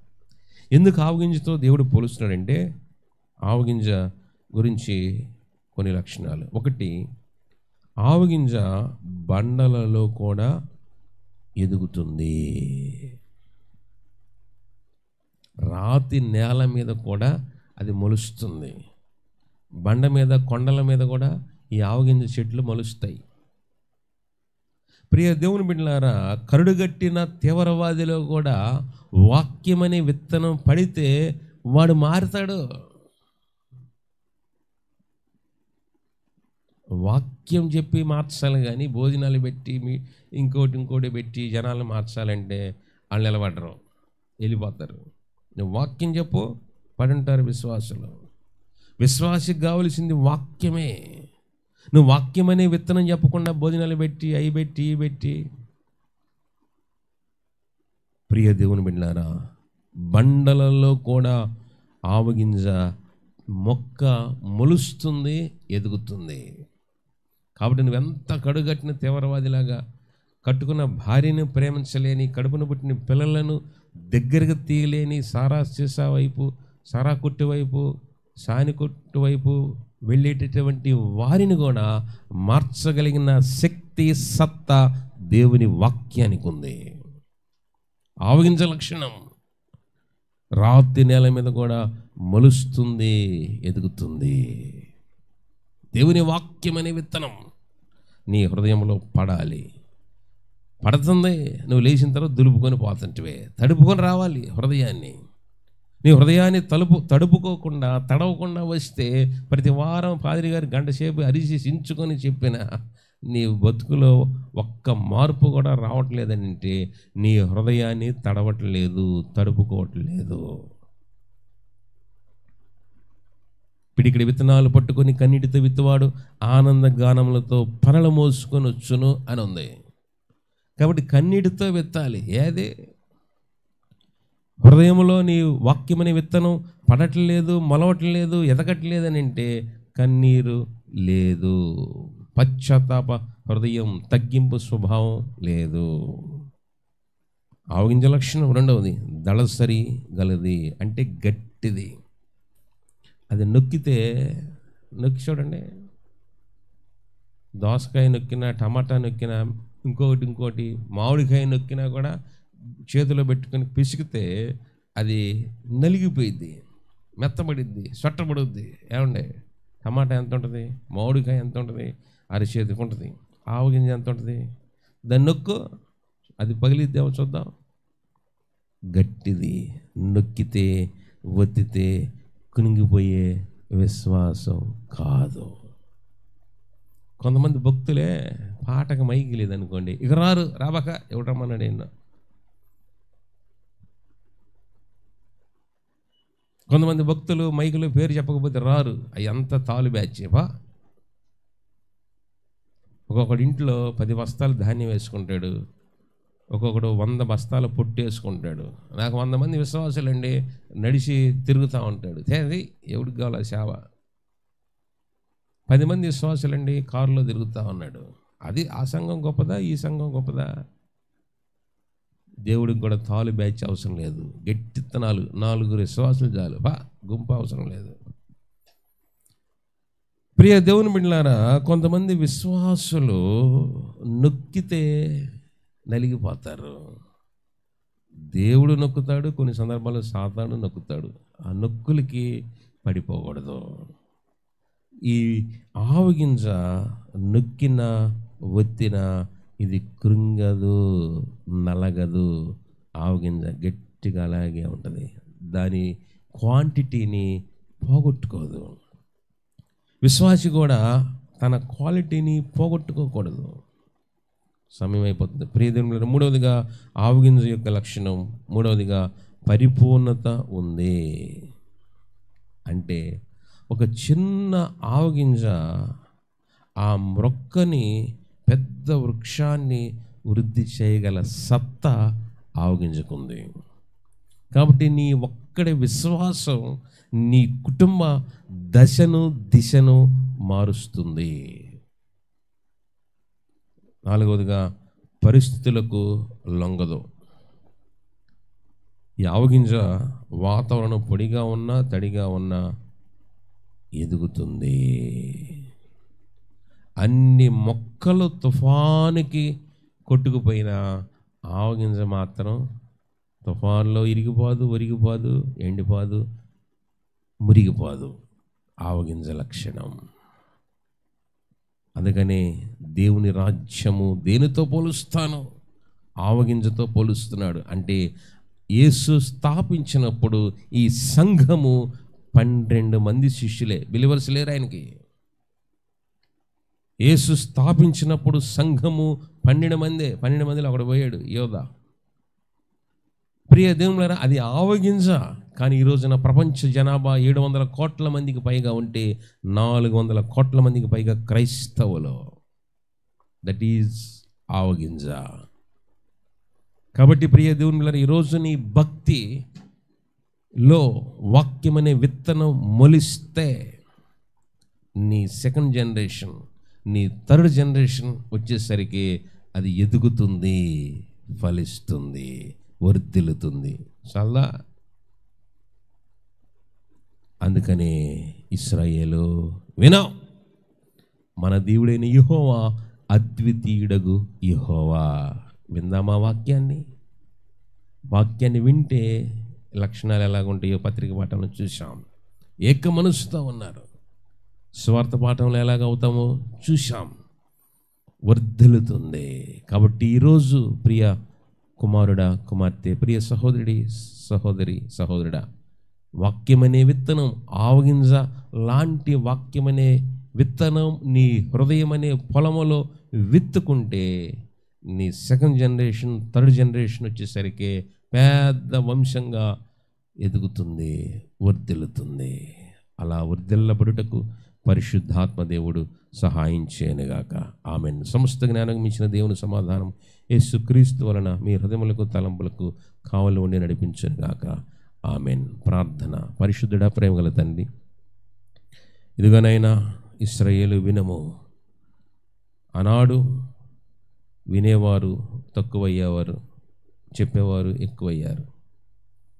అది ప్రజలను చూసి, క్రైస్తవేతలను చూసి వారు భక్తిలో కలుషితం అవుతూ ఉంది. అది నీకు ఇష్టం లేక మోషే ద్వారా మాట్లాడించిన దేవా నీకు వందనాలు. మా వ్యక్తిగత విశ్వాస భక్తి జీవితంలో వాక్యాన్ని విని విశ్వాసంతో ముందుకు సాగే భక్తిని, బ్రతుకును మాకు నేర్పించమని విన్నటువంటి వారు వారి కొనదంతయో అమ్మి అపోస్తలుల పాదముల యొద్ద పెట్టారు. ఎంత సమర్పణకు సాదృశ్యం. అయ్యా, మమ్మల్ని మేము ప్రేమించుకుంటే మేము ఒక్క రూపాయి కూడా పరిచర్య కొరకు ఇవ్వలేమయ్యా. కాబట్టి మమ్మల్ని కంటే, మా కుటుంబం కంటే నిన్నుగా ప్రేమించి ఆది అపోస్తుల సంఘముల విశ్వాసులు ఏ విధంగా భక్తిని చూపించారో ఆ విధంగా భక్తిని మేము చేసి చూపించి స్వార్థపక్షములో ఆవగించవలే వర్ధిల్లుటకు మాకు నేర్పించమని యేసు నామమున అడిగి పొందుకున్నాము తండ్రి. ఆమేన్. తండ్రి, కుమార, పరిశుద్ధాత్మ త్రియేక దేవుని దీవెన తోడే నడిపించునుగాక. ఆమేన్. మీ అందరికీ వందనాలు. దేవుడు మిమ్మల్ని దీవించునుగాక. ఆమేన్. Thank you.